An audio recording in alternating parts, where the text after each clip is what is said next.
आज की इस गहन चर्चा में आपका स्वागत है। आज हम एक बहुत ही बुनियादी लेकिन दिलचस्प विषय पर बात करने वाले हैं, मानव शरीर रचना विज्ञान यानी ह्यूमन एनाटॉमी। बिल्कुल। ये वो विज्ञान है जो हमारे अपने शरीर की बनावट, उसकी पूरी संरचना मतलब स्ट्रक्चर को समझने की कोशिश करता है। हाँ, और हमारे पास एक सामान्य एनाटॉमी की पाठ्यपुस्तक के कुछ अंश है। तो हमारा मकसद है ये समझना कि भाई ये एनाटॉमी आखिर है क्या चीज़, क्यों ज़रूरी है और इसे जानने के क्या अलग अलग नज़रिए हैं। शुरुआत इसी शब्द से करते हैं, एनाटॉमी। सुनने में थोड़ा गंभीर सा लगता है ना? कहाँ से आए ये शब्द? हाँ, सही कहा।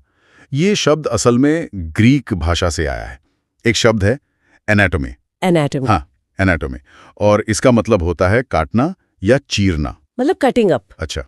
तो जैसे चीर फाड़ के लिए हम डिसेक्शन शब्द भी इस्तेमाल करते हैं, क्या एनाटॉमी और डिसेक्शन एक ही बात हुई फिर?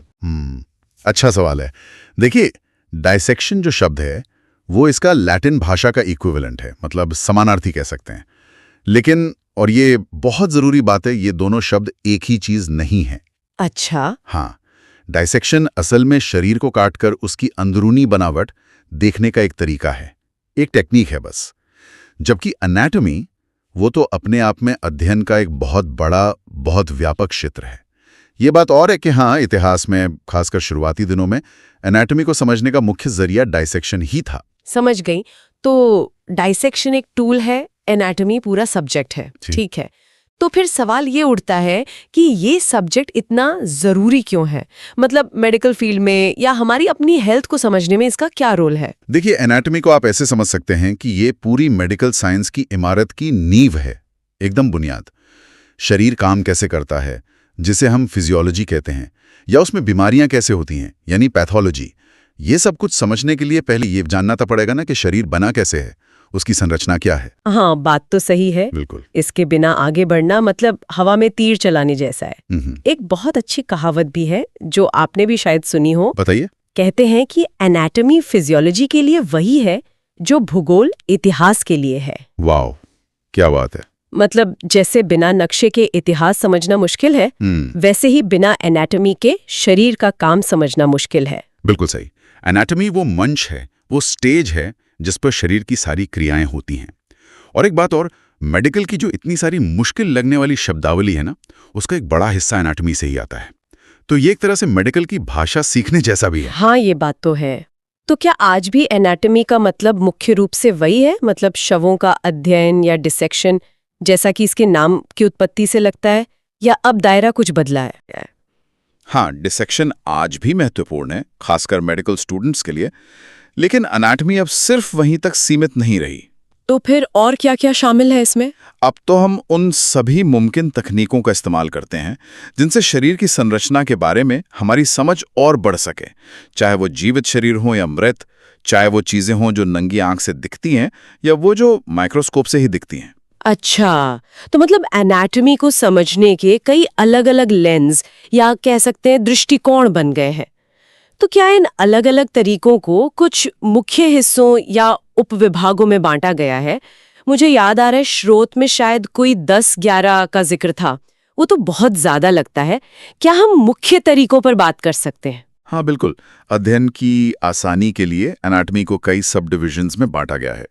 अब 11 के 11 गिनना शायद जरूरी ना हो, लेकिन हम कुछ मुख्य ग्रुप्स या अप्रोच पर बात कर सकते हैं जिनसे ये पता चलता है कि एनाटॉमी कितनी विविध है।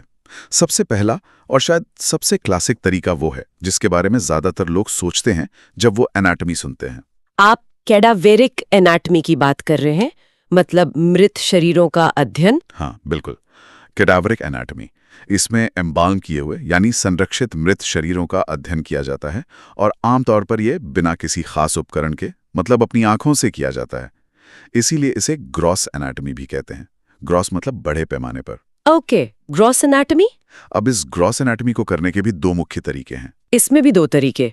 अच्छा, वो कैसे? पहला तरीका है रीजनल एनाटॉमी। रीजनल मतलब क्षेत्र के हिसाब से। इसमें हम शरीर को अलग अलग हिस्सों या रीजन्स में बांट के पढ़ते हैं।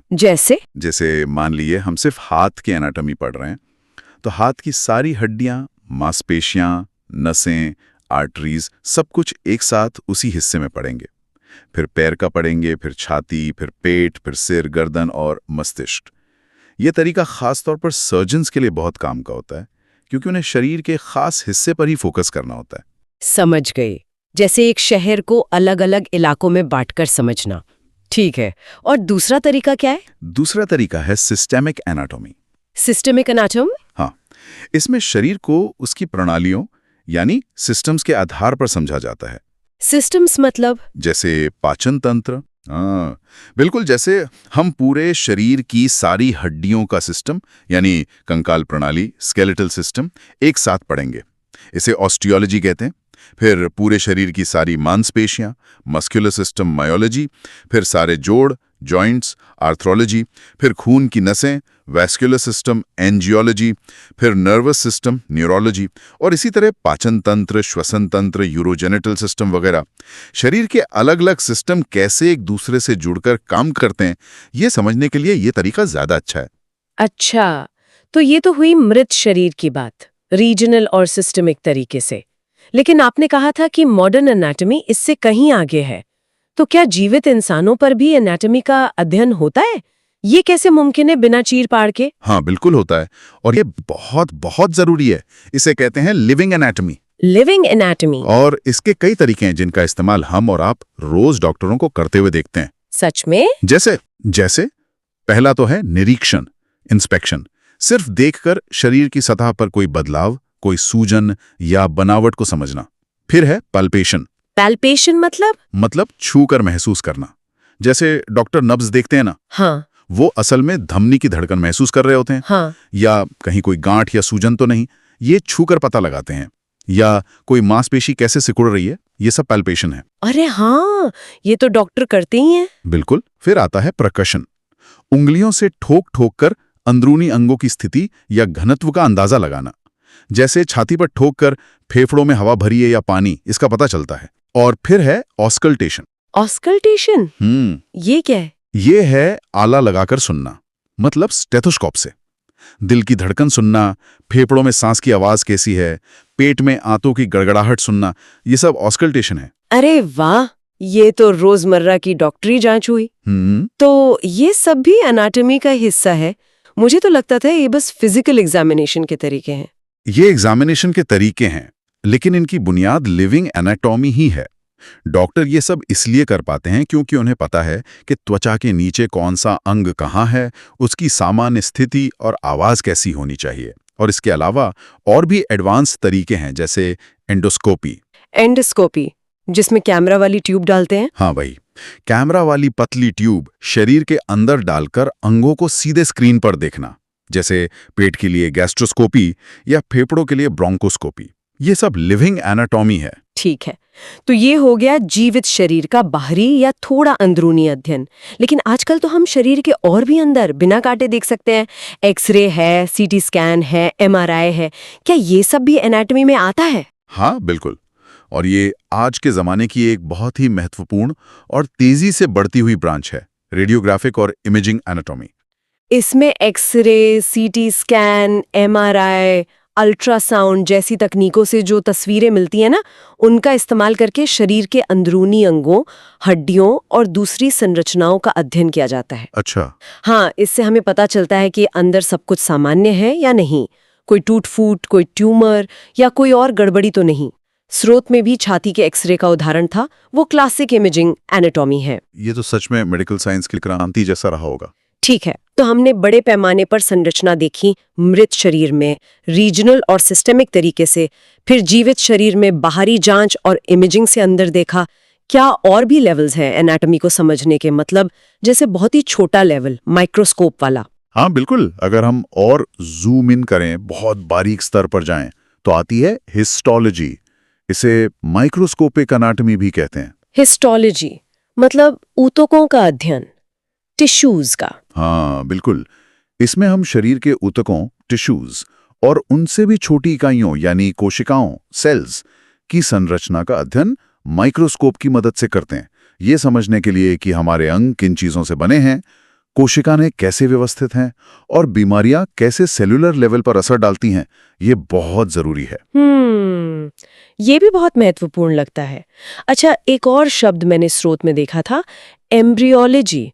उसका एनाटॉमी से क्या कनेक्शन है? एम्ब्रियोलॉजी या जिसे डेवलपमेंटल एनाटॉमी भी कहते हैं, वो भी एनाटॉमी का ही एक हिस्सा है। ये अध्ययन करती है कि जन्म से पहले यानी गर्भ में एक जीव कैसे विकसित होता है। मतलब एक सेल से पूरा बच्चा बनने तक का सफर। हाँ बिल्कुल, एक अकेली कोशिका से हाथ, पैर, दिल, दिमाग, सारे अंग कैसे बनते हैं, उनमें समय के साथ क्या क्या बदलाव आते हैं, ये सब एम्ब्रियोलॉजी में पढ़ा जाता है। ये समझना इसलिए भी जरूरी है ताकि हम जन्मजात विकारों को समझ सकें कि वो क्यों होते हैं और उनका क्या इलाज हो सकता है। ओके। और यहीं पर दो और दिलचस्प शब्द आते हैं, ऑन्टोजिनी और फाइलोजिनी। ऑन्टोजिनी मतलब एक व्यक्ति का उसके पूरे जीवन काल में होने वाला विकास, और फाइलोजिनी मतलब किसी प्रजाति का लाखों करोड़ों साल का विकासवादी इतिहास। वाओ, ऑन्टोजिनी और फाइलोजिनी, ये अंतर जानना भी रोचक है। ये सब तो काफी जटिल है लेकिन जरूरी भी लगता है। अच्छा, क्या कोई ऐसी ब्रांच भी है जो इन सारी जानकारियों को सीधे तौर पर मरीजों के इलाज में कैसे इस्तेमाल किया जाए, इस पर फोकस करती हो? हाँ हाँ बिल्कुल है, और शायद व्यावहारिक नजरिए से देखें तो ये सबसे महत्वपूर्ण शाखाओं में से एक है।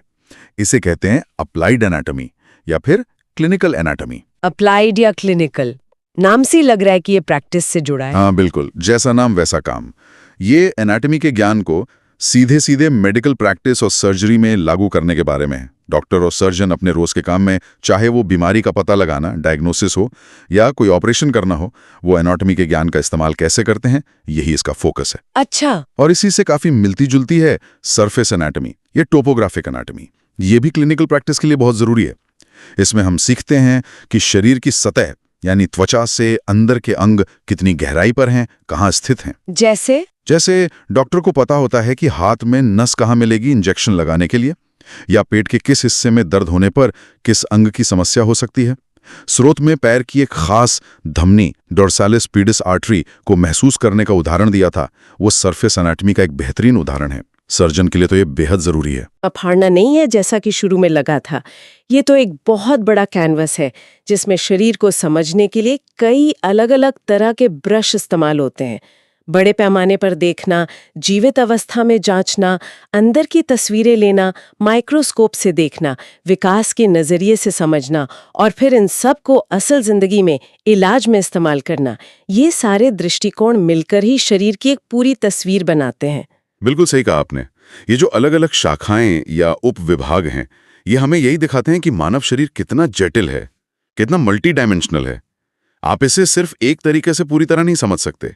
हर नजरिए की, हर अप्रोच की अपनी जगह है, अपनी अहमियत है। हाँ। जैसे रीजनल एनाटॉमी सर्जन के लिए एक तरह का नक्शा है। लिविंग और सरफेस एनाटॉमी डॉक्टर के रोज के काम आने वाले औजार हैं। इमेजिंग एनाटॉमी शरीर के अंदर झांकने वाली खिड़की है।